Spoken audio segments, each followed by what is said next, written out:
you read a story or a book that engages you very quickly, the odds are very good that that author has the skill of creating images.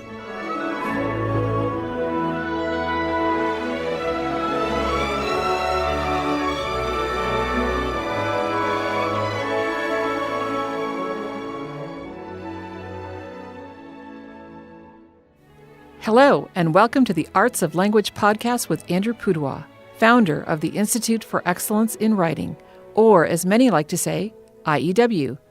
My name is Julie Walker, and I'm honored to serve Andrew and IEW as the Chief Marketing Officer. Our goal is to equip teachers and teaching parents with methods and materials which will aid them in training their students to become confident and competent communicators and thinkers.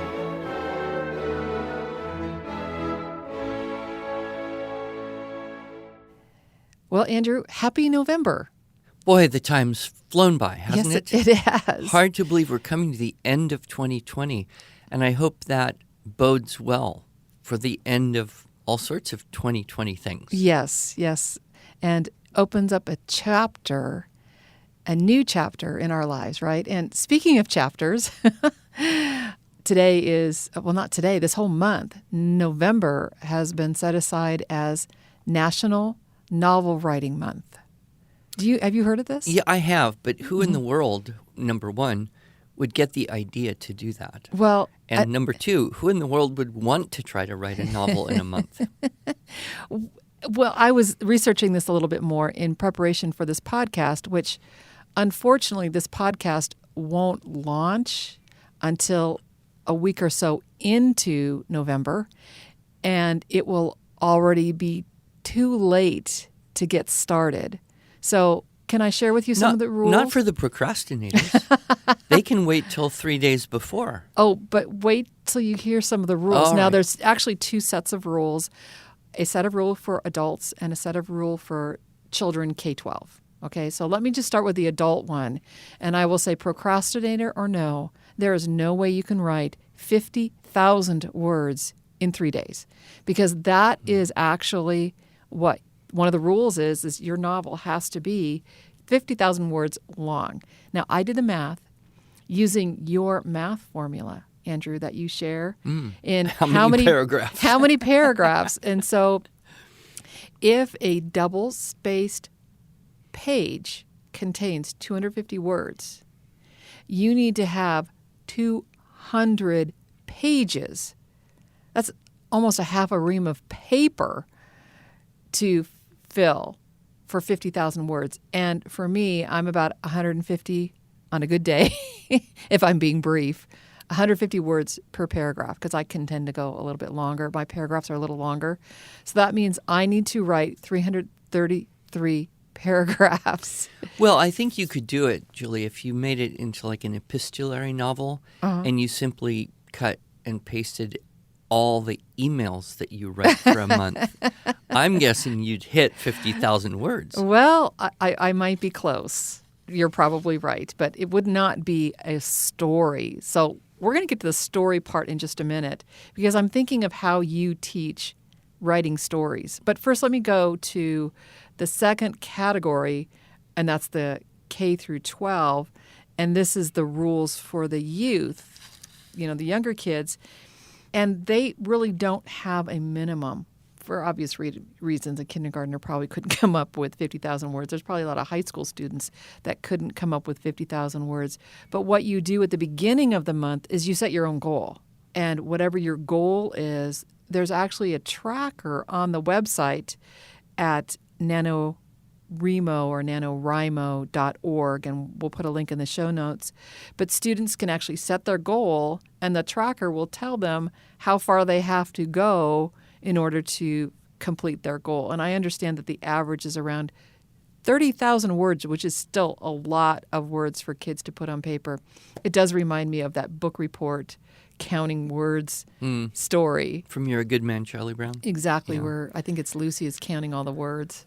Well, now, is this a contest or simply a let's all do this together cheerleader kind of thing? Well, it's a challenge, and I know you're competitive and you're saying, what's the prize? honestly, Andrew, I don't know what the prize is. Well, the prize is you wrote a book. You wrote a book. And, with all the opportunities now to be self-published, you could actually then publish your own book and, I don't know, maybe sell a copy. But I'm reminded of that story. To Grandma. To your grandmother or your mom.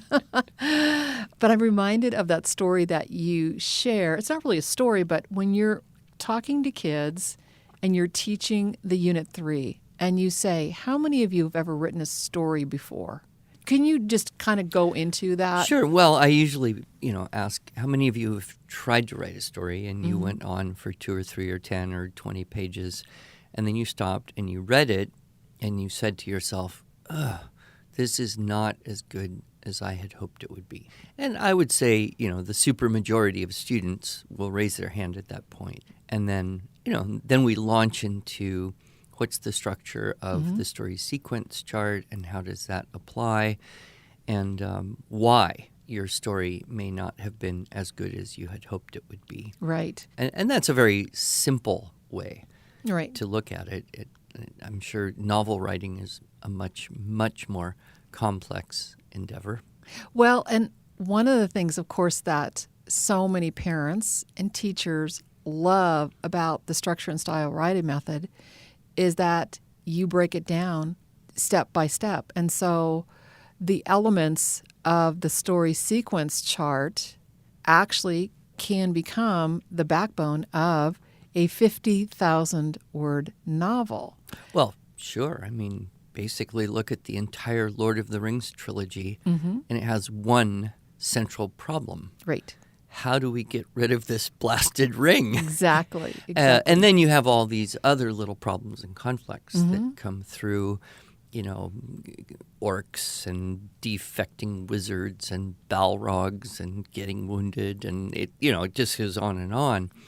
So I remember hearing about an idea. I never really pursued it, but I thought it was very intriguing, which is the snowflake method. You know how a snowflake starts with basically one little structure, and then there's a structure off each of those structures and a structure off each of those, and it kind of goes out exponentially to the point where matter no longer can sustain this expansion of structures.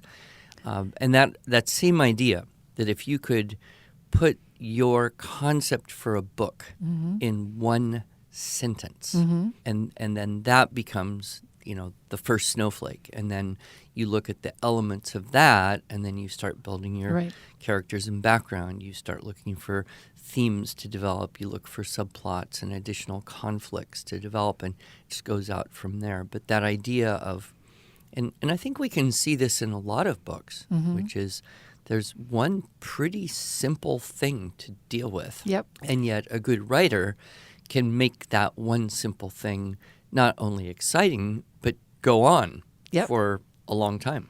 Well, and before we get into that, because, Andrew, that is exactly where we're going today on this podcast. And I don't know that we've actually called it the snowflake approach, but in just a minute I'll introduce our guest that we have here. But before we do that, can you, just for our listeners who may not know off the top of their head, the story sequence chart, which all the structure and style for students could teach our listeners the story sequence chart because they've heard it many times and you ask them to memorize it. What is the story sequence chart? Well, it's based on Webster's original application of Mrs. Ingham's model to a 3-paragraph composition for his grade 5 students who wrote uninteresting stories until he taught them. He went to his Aunt Gertrude's house. I believe, if I get the story correct, it was for Thanksgiving, which in Canada, of course, is a different time of year.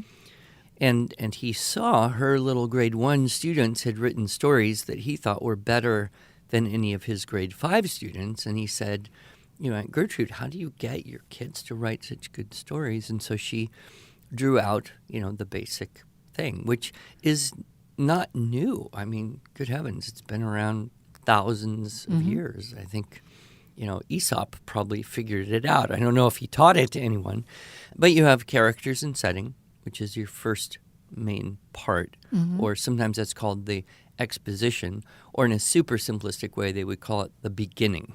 Then, of course, you have the next part, which would be a problem or a conflict. This is often where children write stories, but they don't have a problem that is significant enough to create any kind of excitement or suspense or engagement. Mm-hmm. And then the third part would be the climax and resolution. So beginning, middle, and end, exposition, development, conclusion kind of thing. But then what we've understood and what Webster was teaching long ago is that you have to think of those things. And in order to think of those things, you need the litany of questions. Mm-hmm. So what questions go with characters and setting? Who's in the story? What are they like? What's their situation? What's their circumstance? What's their personality? Mm-hmm. What's their character? Mm-hmm. I mean, when and where is it happening? And then that helps to build the image for the reader. So you read a story or a book that engages you very quickly. The odds are very good that that author has the skill of creating images in your mind so you see it. And Mm-hmm. it's kind of like you pick up Lion, the Witch, and the Wardrobe, and bam, you're just there. Mm-hmm. You're in Narnia. You hear the crunch. You Mm-hmm. feel, the cold air. You Mm-hmm. see everything. And Lewis does it with a remarkable economy of words. Mm-hmm. And so that serves as kind of an ideal or a model. And then the question for the problem, is you could say, what's the problem? Sometimes it's harder to figure out. So you might have a question that leads you to that, which is what is the want or need? Or who in this story wants something to be different than the way it is? So what is that need or want? We want to find the buried treasure. We need to escape the bad guys. We want to climb this mountain. We need to get rid of the magic ring. And so then we develop that, what do the characters want or need? What do they think? What do they say? What do they do? And you spin that through a few times, and then you can have various, try one thing, it doesn't work. Try another thing, that doesn't work. Try a third thing. Third time's a charm, There you go, and there's right. a kind of a fairy tale formula that we take comfort in. Mm-hmm. Or in the case of a long book, you have lots of little subplots or problems along the way, or a big mystery, and you have to solve one little problem to get a clue and another little problem to get the next clue, and then you get enough clues and maybe you figure out what's going on, or maybe you don't and you keep reading and find Right. out. Then your resolution, how is this problem solved? And then there's the unspoken question, which is why even have this story? Mm-hmm. What kind of message or lesson is it teaching to some degree? And that's something I think authors used to be perhaps more concerned with. We have kind of I'd call it a sitcom mentality, which is it's all about entertainment and amusement, whereas a richer story, a more traditional approach to story is how can we engage people but also convey some value Right. as well. Now, in our story sequence chart, we basically say, okay, 3 paragraphs, 3 sections, 3 mini chapters, and Right. that's good enough. Obviously, in a novel or even a long story, it's not going to be balanced in that same way. The exposition would be shorter, and then all the development and conflict, that's going to be the huge bulk of the thing. Right, unless you use the snowflake approach, which this is where I'm going to introduce our guest today to our listeners. And he's not really a guest here at IUW. He is part of our project management team. He is involved in some writing himself. And Nathan King, welcome to the podcast. Thank you, Julie. Appreciate that. So Nathan, you're the master juggler who has so many things going at once with your, here at IEW, your family. You have a great side business, Bible Quest, a game for learning more about the Bible and verses and all that. And you like to design games. And you like to write, I guess. I do. I don't yeah. quite understand people who like to write. I mean, I certainly don't. It's just a chore. What's your experience with story and telling? What's your experience with telling stories?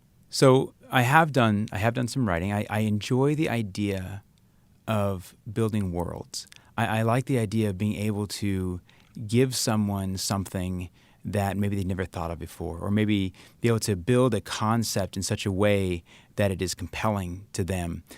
Even in a fictional construct, you can give, as you've already mentioned, such powerful messages can be contained inside fiction, and I love that.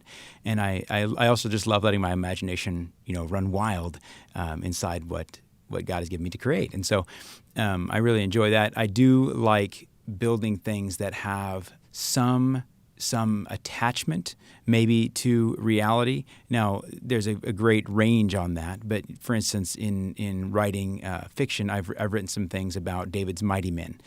Not because it's actual events that occurred with them, but it was historical fiction around what they accomplished at that time period. And I've done greater works of fiction as well, but I do like holding to something that has a higher value, I guess. So one of the things that kind of struck me as I've worked at IEW is in the Unit 3 model, it struck me that there is a plot arc there. And as I was thinking more, as we have that rising action, kind of the climax, and then we resolve it, as I started thinking about that in terms of other longer works of fiction, it struck me that there may be multiple arcs within a single story. And as I started thinking about that more and more, I realized actually that's kind of how it goes throughout a plot arc. It's not just a single rising action, climax, and then a resolution. No. It seems to be that there is a rising action, mini climax, a little bit of a resolution that leads into the next rise. And so you almost have these multiple humps going all the way up the rising of the action to where we get to the real big climax in this larger story. And then the resolution itself could even have small bumps going down. And I realized the story sequence chart actually kind of gives us an outline for each one of those. What if we could string together many of them?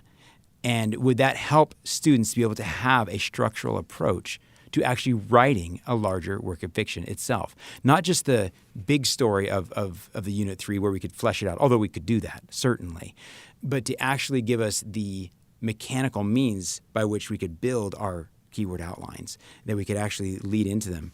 For example, of course, in the story sequence chart, you mentioned that the characters and setting. That, of course, leads into we start talking about the problem, and we try to solve that problem. It leads to the climax, and normally we would then end, with that resolution or that moral result. But that moral result could itself be the introduction of the characters and setting for the next cycle, this next Unit 3 cycle we might do. So, for example, Julie and I were talking about this, and she proposed that we do an experiment where we actually break apart Princess Bride, the classic film, of course, from the 80s that is so beloved, and say, well, is this what actually happens inside a story? So I'm going to give an example, if I may, of how that works. I just want a point of clarification. Sure. Do either of you know if it was a book before it was a movie or a movie before it was a book? I'm assuming it was a book first. So it's my understanding that it really was a book. Uh-huh. And the book has now been rewritten to match the movie. Oh, my. Yeah, so it's kind of like a meta story. Wow. Well, in the movie, it shows him reading the story to his grandson, I guess, or some kid. And then it kind of comes to life in his imagination and goes on from there. But I will confess, Nathan, all of my children have been grown for quite some time, and none of my grandchildren have been around or are old enough to watch this movie, so I'm a little fuzzy on it.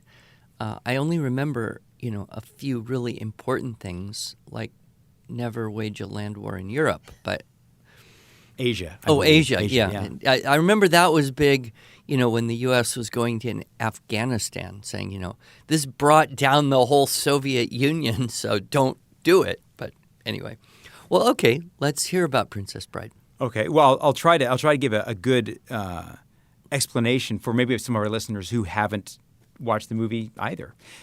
Basically the story centers around a woman named Buttercup and her Buttercup and her love, Wesley, and it's all about true love, and it's a little bit stereotyped. Yeah, it's very stereotyped. It's over the top. I mean, with It's- Buttercup and Wesley, it sounds like a Gilbert and Sullivan thing, But yeah, but that's part of what makes it relatable. It is, and it's fun, and it's fairy tale-esque. And so anyway, Buttercup and Wesley, the story begins, of course, as you said, in the real world, and you have this grandfather he's reading to his son. But we're going to start in the actual story that he's reading to his grandson. And in this story, it begins with Buttercup and Wesley, and they're on a farm. Of course, now we have setting, we have characters, right? The problem comes that they fall in love, but he can't support her. And so he's going to try to solve that problem. He's going to leave and make his fortune. Oh, she's sad. I don't think I'll ever see you again. But he's going to go off and he says, well, true love is going to last forever. Don't worry, I'll be back, basically. And the story goes on, and the narrator tells us that actually it's reported that he's killed by the dread pirate Roberts. And so the Buttercup is very, very sad. And so, of course, that is kind of the climax of this whole thing. The resolution of that right afterwards is that there's this prince who's really full of himself, but he wants to marry Buttercup. And so because Wesley is dead, she agrees to marry this Prince Humperdinck. And so Prince Humperdinck is going to marry her. Now, that could be the end of our tale, but really that now sets the scene, right? Now we have characters and setting already in place for our next cycle. So we already know what's going to happen here.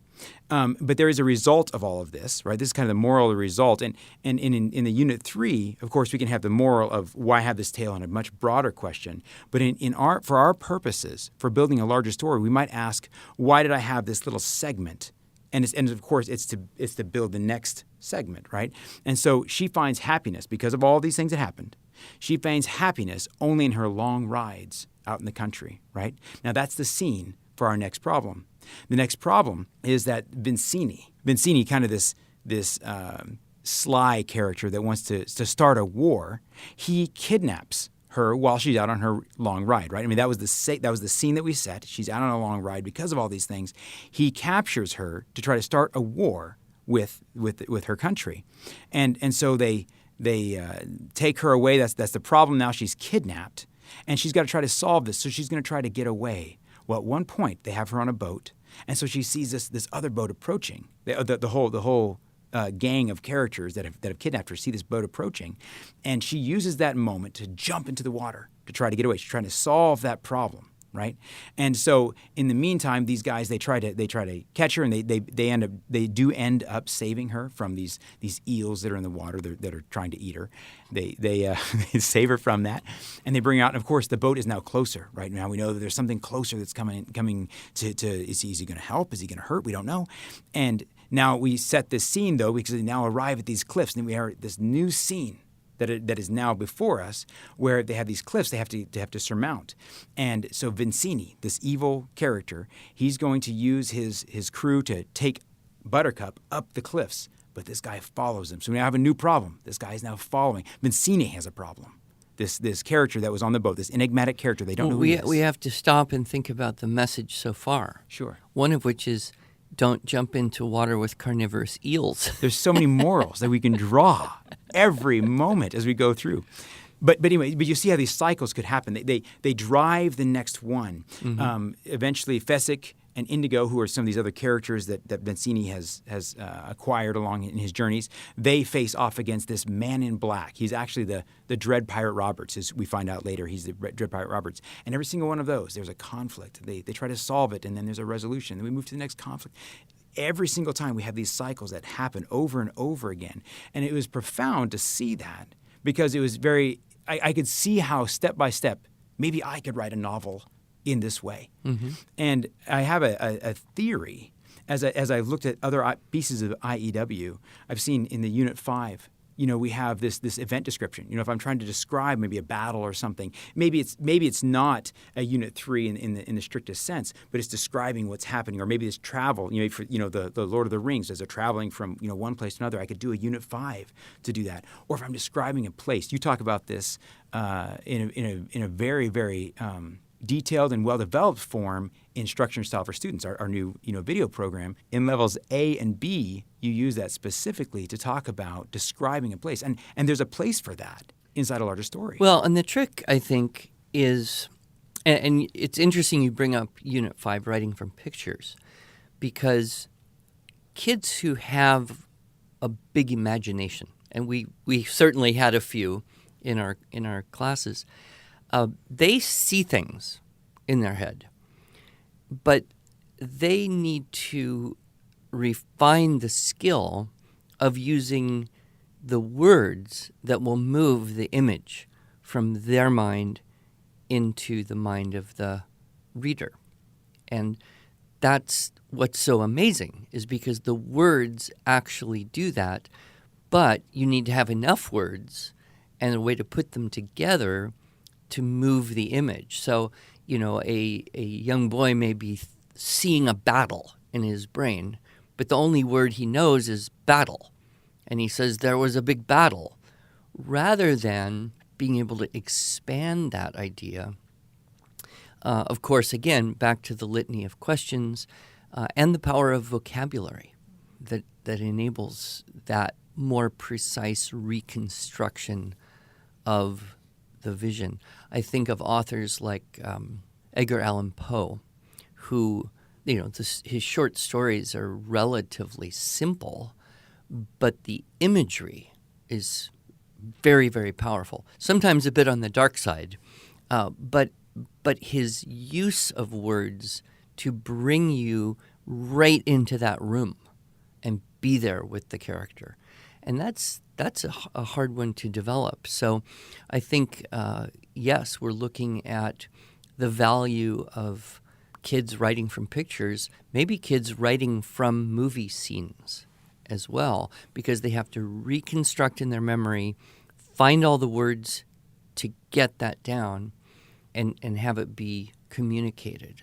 It's not easy. Absolutely not. And I think it's really interesting to bring up that point. Edgar Allan Poe being a quintessential example of being able to use such incredible style to set some of those scenes. He's able to bring in my emotions and my senses to that location or into the setting that he's trying to create. And of course, at the same time, though, I also I like the brilliance of IEW's method to be able to structurally set up those different things we're trying to do inside that story, whether it's a 3, a 5, or a 7, or some combination thereof. We can actually use IEW not just for smaller compositions. As you mentioned with your Unit 8, you can bring out an expanded essay. You can bring out a super essay and even the behemothic essay. There's some sense where the same kind of strategy could be used with these other units 3, 5, and 7. And I have a suspicion, I have a theory that if we were to go grab Twain or Treasure Island, maybe Christmas Carol, yes, Princess Bride, maybe movies, Star Wars, something like that, I bet we could identify IEW structures inside those. It would be interesting to do that because I think we could see how the author used various strategies throughout their story. You've mentioned Moby Dick and how long he, or how arduous a task he undertakes to explain waves, for 2 pages or, something like that. And of course that would be, something akin to a Unit 7 or maybe even a Unit 8, depending on how you want to look at it. Well, and I think kids today are particularly attuned to the idea of having having one story that then kind of starts to wrap up, and then that leads into the next conflict. Only the authors these days end the book right there. So then the kid's like, I have to get the next book in the series. I can't wait. And that, of course, drives the profitability of it. But, the old authors used to do that. Dickens' novels came out in serial, and people would read one chapter in the newspaper and then be anxiously awaiting the next edition of that newspaper. Absolutely. And the stories, you wondered what was going to happen. I do wonder if it's possible that those stories ended right as they were introducing the problem. Right? In the story sequence chart, they didn't quite finish that last Unit 3, and they stopped with the problem, and that itself created a cliffhanger. Or just the alluding to, the hint at. Yes. The next dark thing is around the corner. Exactly.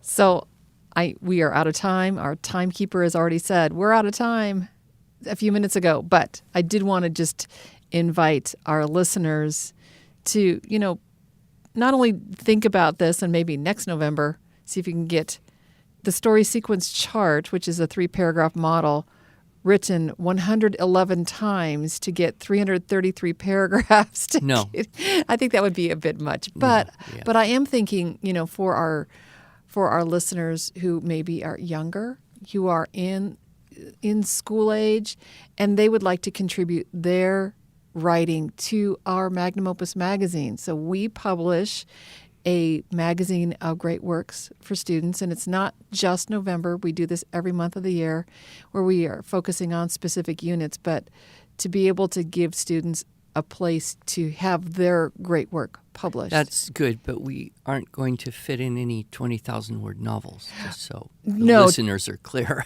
'Tis very true, or even, yes. But there's plenty of opportunities, of course, to submit writing. And we have heard over and over again, Andrew, have we not, how our students, because they learn to write, this technical approach to teaching writing, they can take this into anywhere that they go. Well, and I would say, at least once a month, if not more frequently, I get an email from some young person somewhere or a couple young people who said, I came to your class a few years ago, or I watched your video, and I'm writing my novel. Can I send it to you?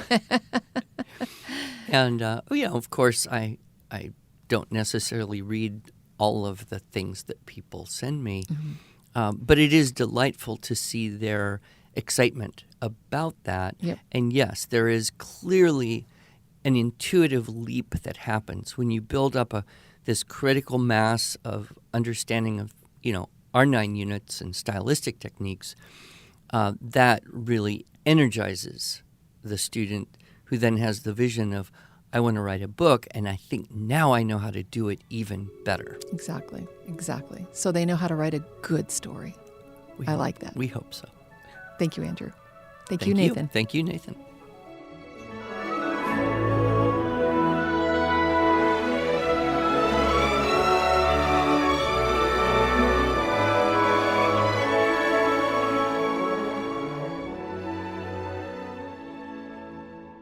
Thanks so much for joining us. If you enjoyed this episode and want to hear more, you can subscribe to this podcast in iTunes, Google Play, or Stitcher, or just visit us each week at iew.com/podcast. Until then, on behalf of Andrew Pudewa and the team at IEW, I thank you for allowing us to partner with you on your journey toward better listening, speaking, reading, writing, and thinking.